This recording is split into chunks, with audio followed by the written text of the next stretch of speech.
Ketemu lagi dengan gua Bang Pileng. Jangan lupa subscribe channel Bang Pileng supaya gua lebih semangat lagi untuk buat video-video selanjutnya, dan terima kasih yang sudah menonton video ini. Jono yang datang ke tempat Bang Pileng menceritakan pengalaman mistis yang dialaminya pada tahun 2008. Kejadian yang tidak pernah terpikirkan oleh Jono dan temannya yang bernama Abbas terjadi setelah diajak Pati, teman kampusnya dulu, untuk menemaninya menginap di salah satu rumah milik orang tuanya. Mereka bertiga sudah berteman sejak kuliah di salah satu kampus di Jakarta. Setelah lulus kuliah, Jono dan Abbas yang sudah mendapat pekerjaan jarang berkumpul bersama, sedangkan Pati sibuk mengurus usaha bisnis orang tuanya. Sore setelah pulang kerja, Abbas yang sudah menunggu Jono di mall dekat kantornya terlihat duduk santai di salah satu kafe yang ada di sudut mall. Kafetaria yang menyediakan kopi dan roti menjadi tempat yang tepat untuk mereka berkumpul. Suasana santai dengan pelayanan yang ramah menjadikan kafe itu tempat favorit sebagian karyawan untuk sekedar bersantai sepulang bekerja. Abbas yang sudah 30 menit menunggu Jono yang belum datang terlihat duduk santai sambil melihat handphone di tangannya. "Udah lama lu?" Suara itu membuat Abbas mendongakkan kepalanya. "Baru setengah jam, belum 3 jam. Jono mengulurkan tangannya memberi salam sambil tertawa. Mereka sudah hampir 6 bulan tidak bertemu. "Pati mana?" tanya Jono sambil melihat ke sekeliling ruangan. "Dia nggak datang, makanya gue mau ngomong sama lu." "Ngomong apaan?" "Itu loh yang Pati ngajakin kita liburan Sabtu ini ke rumah orang tuanya." "Oh itu, gue sih oke aja. Ke puncak kan?" "Iya, katanya kita suruh tunggu di mall, nanti dijemput. Berangkat bareng kata dia," kata Abbas sambil berdiri meninggalkan Jono untuk memesan kopi kesukaannya. Sekali-sekali mereka terlibat pembicaraan mengenai Pati. Mereka melihat hidup Pati yang begitu enak, tidak perlu bekerja, cukup meneruskan usaha orang tuanya saja. Jono yang pernah mengenal Pati sebelum mereka kuliah di kampus yang sama, mengetahui percis kehidupan orang tua Pati dulu. Orang tua Pati yang hidup susah membuat anak laki-lakinya yang bernama Sandy, yaitu adik Pati, harus meninggal karena tidak ada biaya untuk berobat saat mereka sakit. Rumah orang tua Pati yang masih satu wilayah dengan rumah orang tua Jono membuat Jono mengetahui percis kehidupan Pati. Bahkan ibu Pati pernah menjadi tukang cuci dan menjaga rumah kos yang tak jauh dari tempat tinggalnya. Sedangkan ayah Pati hanya seorang buruh harian lepas yang kerjanya tidak menentu. Orang tua Pati akhirnya pindah dari rumah kontrakannya, entah kenapa, setelah 2 bulan anaknya meninggal. Dan setelah Jono masuk kuliah, barulah dia bertemu dengan Pati yang kehidupannya sudah jauh berbeda dari yang dulu. Tapi sekarang hidupnya dia enak banget ya. Ya namanya hidup, ada di atas ada di bawah. Lu tahu nggak? Pas Pati dulu waktu sekolah, pernah jualan keliling juga. Makanya gue salut sama dia. "Jualan apaan?" "Ibunya bikin kue, dititipin ke warung. Nah, kadang si Pati suka nawarin keliling." "Oh gitu. Usaha orang tuanya juga kulineran kan? Kata anak-anak kampus, dia punya 4 resto loh di puncak." Abbas bertanya karena penasaran. "Gue denger juga gitu. Kita kan udah pernah makan di tempat dia." "Gue pengen tuh kayak dia, buka usaha. Usahanya laku, daripada gue kerja capek, gaji kecil." "Ntar kalau ketemu Pati, gue minta diajarin bisnis sama dia," kata Abbas sambil meletakkan kedua tangannya di tengkuk lehernya. Kepalanya didongakkan ke atas, matanya menatap ke langit-langit kafe. Pikirannya berhayal bisa menjadi seorang pebisnis nanti. Sabtu sekitar jam 9 pagi, Jono dan Abbas sudah menunggu di sekitar mall, sesuai dengan kesepakatan bersama dengan Pati yang akan menjemputnya. Sebuah mobil keluaran terbaru berwarna hitam terlihat di ujung jalan menghampiri mereka.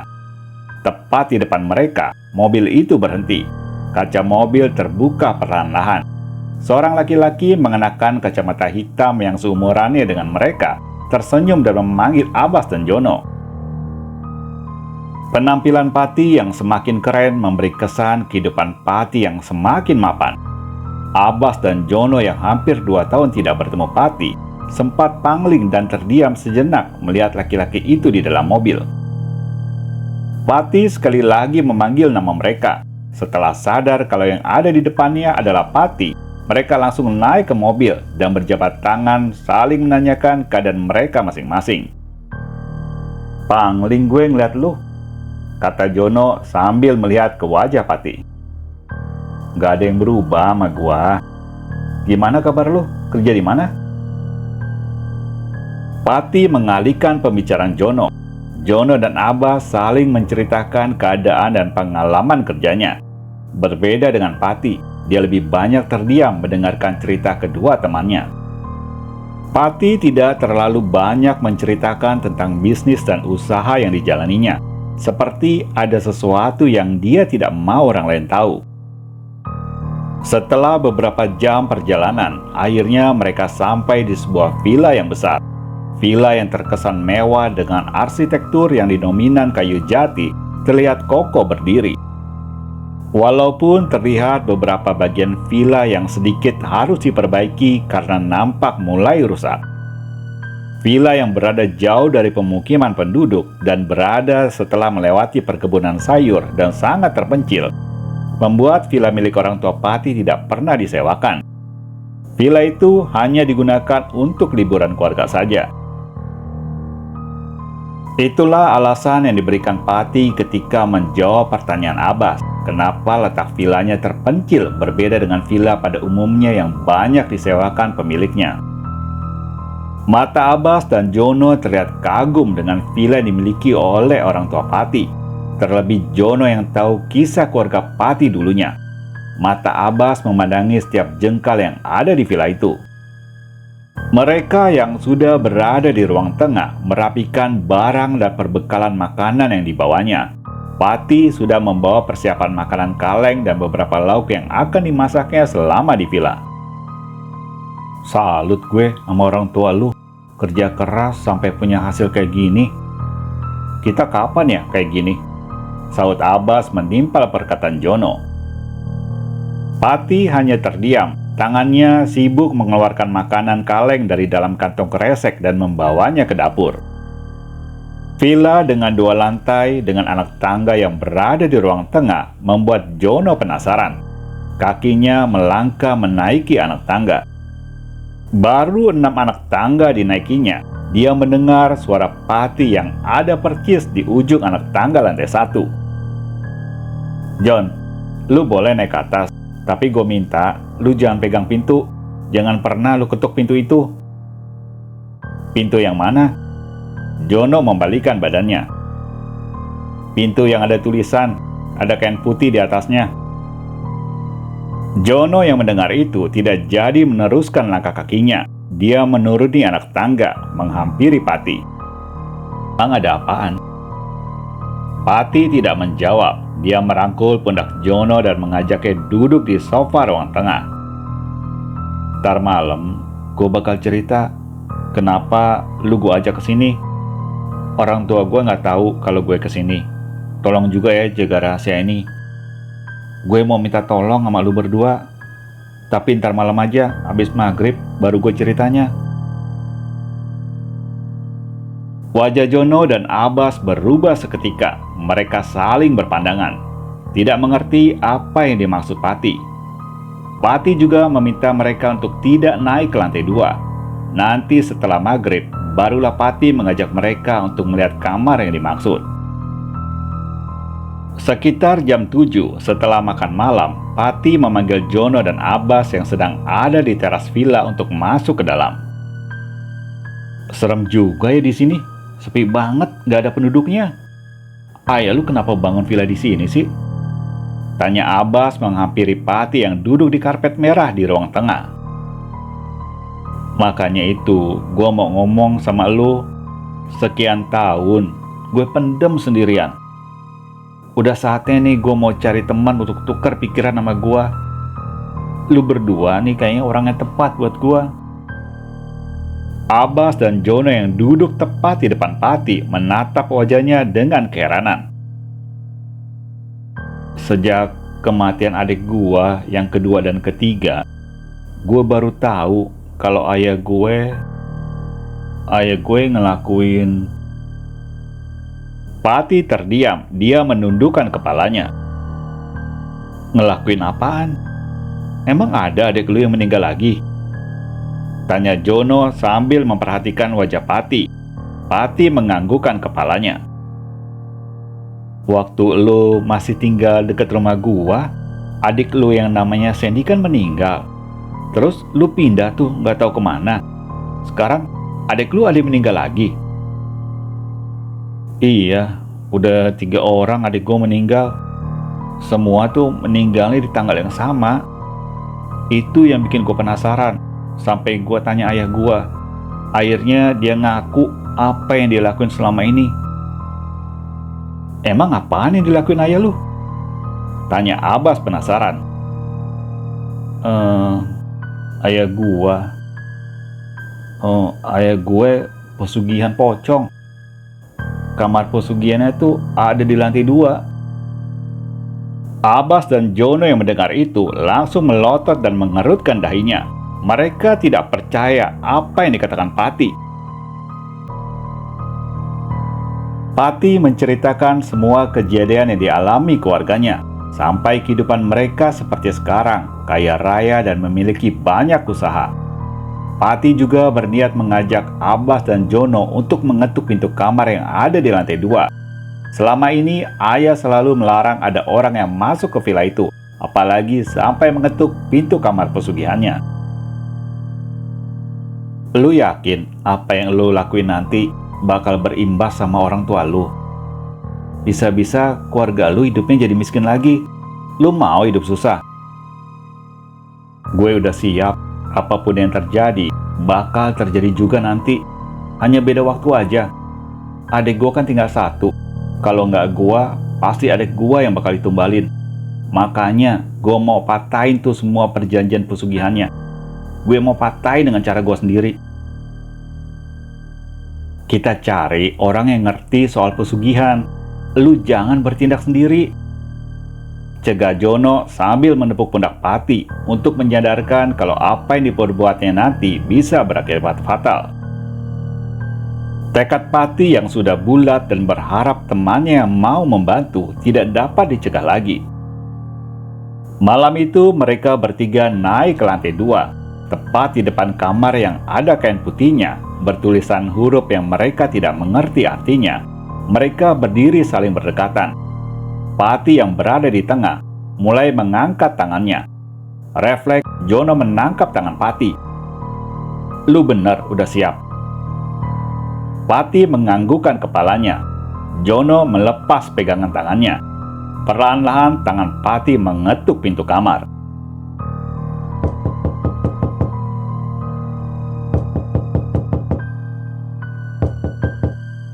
Sebanyak 3 kali pintu diketuk Pati. Semua terdiam. Sunyi. Tidak ada suara yang terdengar dari dalam. Sampai 2 menit mereka menunggu di depan pintu.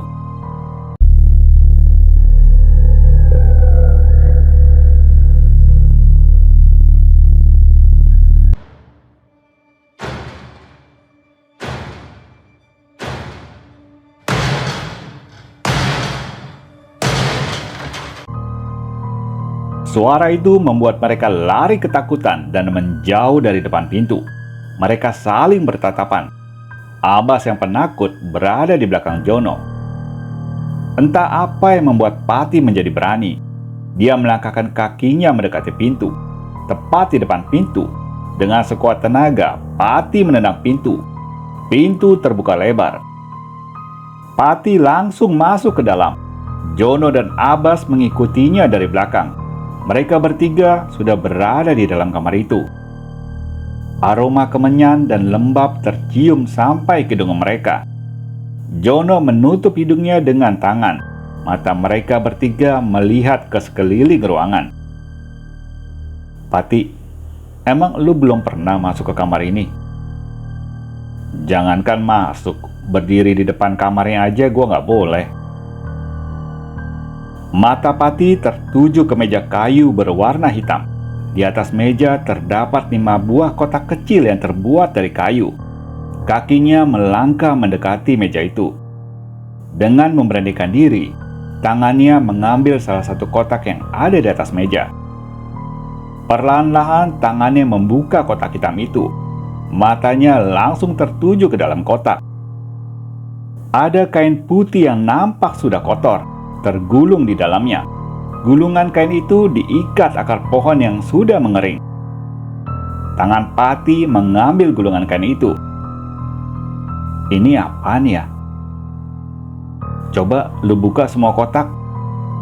Jono meminta Pati membuka semua kotak yang ada di atas meja. Dengan sigap, Pati membuka satu persatu kotak kecil itu. Dari 5 kotak yang dibukanya, hanya ada 3 yang terdapat gulungan kain, sedangkan sisanya kosong, tidak ada apa-apa.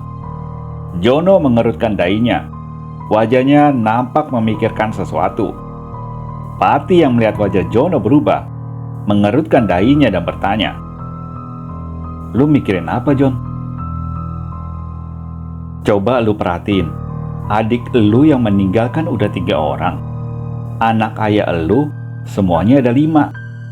Berarti yang di kotak yang ada kain putihnya itu adik lu yang meninggal 3 orang. Yang 2-nya lagi itu kotak buat lu sama adik lu yang masih hidup."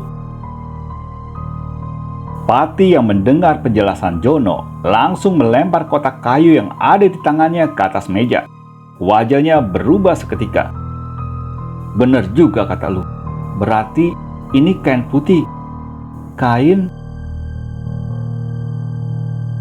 Lampu mati seketika. Pati terdiam, tidak meneruskan bicaranya.